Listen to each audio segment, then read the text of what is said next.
Ed Witten is often brought up as one of the most brilliant mathematicians and physicists ever.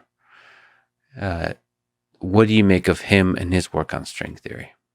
Well, I think he's a truly remarkable figure. I've had the pleasure of meeting him first when he was a postdoc, and he's a just completely amazing mathematician and physicist, and he's quite a bit smarter than just about any of the rest of us, and also more hardworking. And it's a kind of frightening combination to see how much he's been able to do. And but I would actually argue that his greatest work, the things that he's done that have been of just this mind-blowing significance of giving us. He's completely revolutionized some areas of mathematics. He's totally revolutionized the way we understand the relations between mathematics and physics. And most of those, his greatest work is stuff that has little or nothing to do with string theory.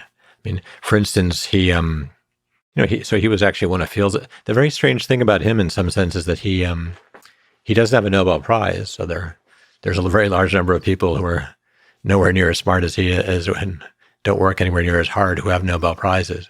I think he just had the misfortune of coming into the field at a time when things had gotten much, much, much tougher, and nobody really had, no matter how smart you were, it was very hard to come up with a new idea that was going to work physically and get you a Nobel Prize. But he had got a Fields Medal for a certain work he did in mathematics, and that's just completely unheard of. For mathematicians to give a Fields Medal to someone outside their field in physics is really, you wouldn't have before he came around. I don't think anybody would have thought that was even conceivable. So you're saying he came into the field of theoretical physics at a time when, and still to today, is you can't get a Nobel Prize for purely theoretical work.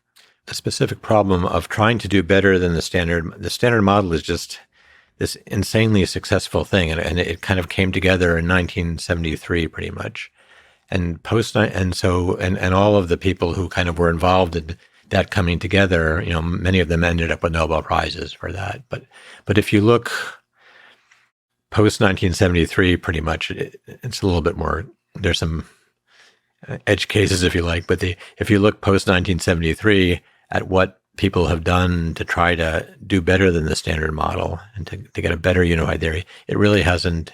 It's been too hard a problem. It hasn't worked. The theory's too good, and so it's not that other people went out there and did it, and not him, and that they got Nobel Prizes for doing it. It's just that no one really, the kind of thing he's been trying to do with string theory is not.